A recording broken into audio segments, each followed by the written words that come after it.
Doncs benvinguts una vegada més en aquest vídeo. Aquí veurem dues propietats de les multiplicacions que ens serviran per alleugerir el pas a l'hora de resoldre aquests mecanismes operatius. Propietat número 1. L'ordre dels factors no altera el producte. Repetiu amb mi.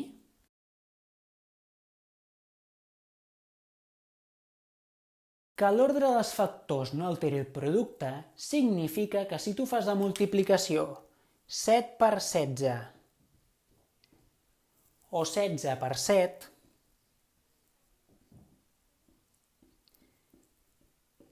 tindrem el 112 tant a la multiplicació de dalt com a la multiplicació de baix.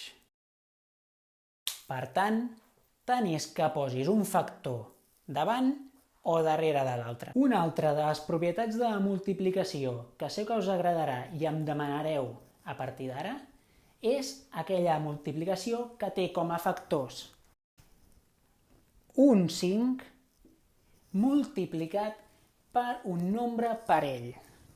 Per exemple, un 24. Per tal de resoldre aquesta multiplicació, sempre que es doni el cas que en els dos factors, en un hi ha un 5 i l'altre nombre sigui parell, haurem de buscar la meitat d'aquest factor, en aquest cas és 12, i solament afegir-li un 0 al costat.